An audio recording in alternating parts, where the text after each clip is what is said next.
Folks, you're with Tacitus Today, your pushback channel, and thank you for joining this audio live stream. In this essay, I'd like to talk about what is the effect on wages, Western wages, of mass third world peasant migration.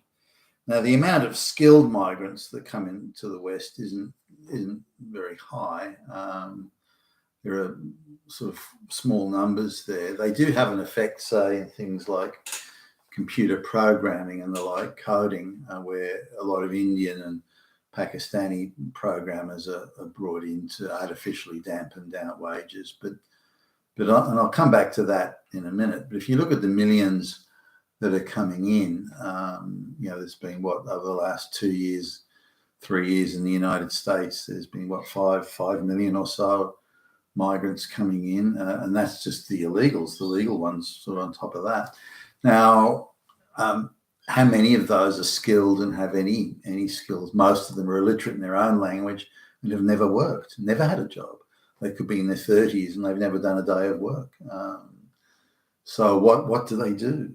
Now, if you look at migrants who've come over from the third world, then after 20 years or so, or 20 years plus in the West, say Australia or America, Britain, they only speak English to maybe kindergarten level, if that. And again, they haven't really done any work. So we sort of need to put in some perspective here. Now, on top of the mass migration coming in to the West, and in Australia, over 500,000 people have been brought in the last 12 months, mostly from India. And there's talk on the business websites and in the business media that there are substantial wage inflationary pressures that are happening in Australia, which means interest rates have to be increased to dampen down this hysterical wage because there's such an incredible shortage of labour. So given the millions upon millions of migrants have been brought into Australia over the last 20 years, there was no shortage of skills or shortage of labour beforehand. Suddenly, just as the mass migration thing kicks off at that precise moment, it's decided that there's this incredible skill shortage and labour shortage generally, and this can only be remedied by mass migration. Now, in spite of the millions being brought into Australia or elsewhere around the West, Britain, United States, Canada, in spite of these millions, there's still this claim that there's an incredible skills and labour shortage all across the Western world, and this can only be remedied by bringing in illiterate peasants. Now, if it was a skill shortage that required people with the very best education, whether from the third world or anywhere else, and the highest amount, the most skills, the most job experience, that sort of thing, then that would be different. But there's not many of those people anywhere in the world, and they're certainly not to be found in the third world, in the peasant basket case economies. So really, if you're looking at high skilled, experienced workers, they're almost all going, with a few exceptions, they're all going to be white and from other white countries, all of which are supposedly, so we're told, disingenuously, I believe, have these terrible skills and labour shortages. So I don't think there is a skills or a labour shortage. But what is the effect on dampening down wages? If wages are increasing in Australia and elsewhere across the West, and this is the same language is being used all across the West. So again, it's a globalist scripted thing of wages are going out of control, wages are rising. Now, they're not, and if they are rising, it's at a tenth of the pace that costs are increasing. So this idea of wages increasing is nonsense. The idea there's a labour shortage and this sort of thing, utter nonsense. Or a skill shortage, again, utter nonsense. So let's go through it. There's no doubt that costs have increased at a much faster rate than wages have, but costs have been unusually increasing, in inflationary terms, unusually increasing for the last 50 years.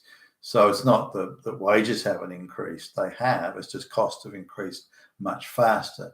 The profits and benefits from those cost increases have accrued disproportionately to what we can call the globalist class, the banks, the financiers, and the monopolists, the oligopolists, the pharmaceuticals, and so on. So it's just been a case of costs increasing at a fast rate, or certainly much faster than wages. Now, over this same period, trade unions, the power of trade unions has diminished, very considerably. The only trade union that the globalists wanted to leave intact and powerful was teachers' unions. Every other union was pretty much crushed, but teachers' unions were allowed to actually grow in power. So obviously they suit the globalist agenda for whatever the reason, I assume pushing propaganda on kids and so on. But the issue here with our wages increasing, if they are increasing, how can they be increasing if there's all these, this mass migration of all these workers being brought in, because they're all pretty much of working age. So let's sort of explore that a little bit now. I guess there's a few things here. One is the unusual number, and there's figures coming out of Britain. It's the unusual number of mass migrants, the illiterate peasant class of mass migrants that come in that live on welfare, particularly say Muslims and so on, live on welfare, and it's a similar or not dissimilar thing happening in Australia. And because they have so many children, they're able to access quite generous amounts of welfare. And they do a little bit of work on the side, in the underground economy and so on to make a few extra bucks. But things like cutting sandwiches at the local sandwich shop amongst their own people of their own diaspora, cleaners, that sort of thing, drivers for people, people of influence in their diaspora, all that sort of stuff. Now, given the amount of these people that end up on long-term welfare, and then the amount of people who still can't speak English 20, 25, 30 years after arriving, and only speak English to, again, kindergarten level, if that in some cases. And so how can these people be contributing to wage increases? The only work they can do is the most menial of the menial tasks, and again in the underground economy. So, or in situations where, say, they work at a takeout food outlet for slave labour wages in return for some other favours that again come from the leading heavies in their own diasporas. But so they would depress wages, say in again the takeout food industry, that sort of stuff. But typically that means that the businesses can run at a very low cost, but the profits accrue. The prices that you pay at these shops are comparable to what you pay elsewhere, even though their cost of running the business may be far less than a business that's hiring people legally. So they're not, given that again the product's selling for about the price of in the neighbourhood or in the area, or for that particular takeout food, that means profit is accruing to, again, a very small number of people who are exploiting those workers, effectively slave labour. So that's depressing wages. We're not delivering a corresponding benefit to the consumer, as in cheaper consumer goods. Although there is an element of that in there, say, particularly in the chains. Now, if you look at say, the mass migrants coming in from India and so on, or even China, where they get them to work in nail painting salons or in Chinese restaurants, or the Indians get them to work in takeout chicken shops and all that sort of stuff, then they make a lot of money out of that. But only through exploitation of workers. So that's not causing wage growth. It's causing unusual profit accrual to the, if you like, the slave trader. But it's not again giving a wider communal benefit. So I would argue there's no wage pressure coming there. Now in areas where in the economy where there is a genuine shortage, I don't know where those real shortages would be. There's if you look on the list of, say, the Australian government, they'll say there was a shortage of stonemasons to work out in the middle of fucking nowhere. But that's not really a shortage. That's nobody wants to work out in the middle of nowhere. That's not a skill shortage. Or if the job was made attractive enough, people would move there. People would take the job, but they want to keep the minimum wage and the minimum benefit. And so that's not a problem. We'll just go to the third world to get someone to work at that job, and they'll be grateful for any sort of employment, that type of thing. But stonemasons, skilled stonemasons, are doing okay wherever they are. So that doesn't really work. So again, this idea of skill shortage is that the job isn't being made attractive enough, again, to get someone to work out in the middle of nowhere, or is there a genuine skill shortage? So there's those issues to consider or factor into the thing. So I can't find any area of the economy where there's a skill shortage. You could say sort of in the very latest software, the day it sort of comes out, there's a shortage of people that can code in that software, but it's only because it only just came out, not because there is a genuine shortage, and people have to learn it and so on. So there's a temporary shortage, but again, only because the software's just been released, or an operating system or something like that. So that's not a genuine shortage, and there isn't anyone anywhere in the world that can do it anyway because it's only just come out. So that shortage would correct at approximately the same rate anywhere you were, or in the first world where there's much more resources and better resources to train people. So they're likely to overcome that shortage before any third world places.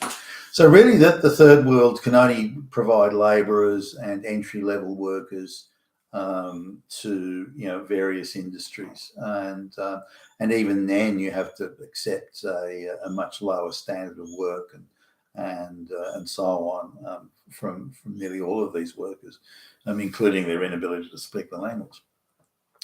So I can't see any inflationary wage pressures there. Now, in the area of, say, executive pay, where the executive pay has increased from, again, just using an example here, in 1970, the CEO of this particular company was getting paid $25,000 a year. Today, that same CEO is on $4 million a year and has less competition. There were 9 competitors in the market, in that particular market segment back in the 1970. Today, there are only 2.5. And for less competition, or hardly any competition, this executive, the CEO, is being paid $4 million instead of $25,000. That again gives you an idea just how much. So there's, if you want pay inflation, that's where it's happening. But the amount of CEOs on that sort of money, it's a few hundred. I mean, let's even be generous and say there's 1,000 of them in the whole country that are playing in that league. So that's hardly going to cause the sort of inflationary pressures. So I can't see where the inflationary pressures are. The mass migration is filling low-end jobs, 98% of the time. There are computer programmers being brought in from India and so on, but I've hired and worked with these guys, and my own experience is nearly all of them are useless, worse than useless, and I've had to fire them even though they've supposedly had glowing qualifications. So when we look around, I don't see these inflationary pressures on wages, and if they did exist, how is it that you can bring in 500,000+ migrants in 1 year? In a small economy like Australia, 1 year, and that somehow manages to solve none of the labour or skill shortage, well, then you're bringing in the wrong fucking people. If that's the result, you bring in 500,000 folks as migrants, and that doesn't even include the students that are here and working part-time and so on. There's more, hundreds upon hundreds of thousands there, and still the skill shortage, the labour shortage cannot be solved. And no matter how many people come in, the labour shortage and the skill shortage gets worse and worse and worse. So clearly we're being lied to and deceived, by our governments that are, again, globalist controlled.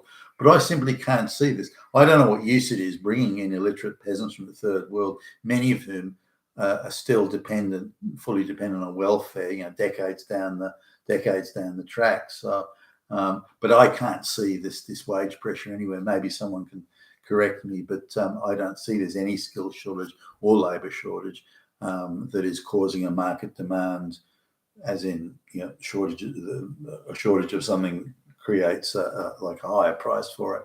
I don't see that anywhere. And even if it were, that's how market economies work. if there is a shortage of particular skills and the people in that sector can command higher salaries, that's how it works. That's how capitalism works. This idea of this strange socialism that the globalists want to play, that any cost input to their monopoly position is treated as something where there has to be direct and substantial market interference in the operation of the market. But when it comes to them selling their product, then they want the reverse. They want the government to force people to buy their stuff. The COVID epidemic as being an example of that, so that they want reduction of costs through market manipulation, and then increase in market size and guarantees of market outcome on the selling side, which is effectively a de facto socialist system. You've been a Tassless today, your Pushback channel. Thank you for listening.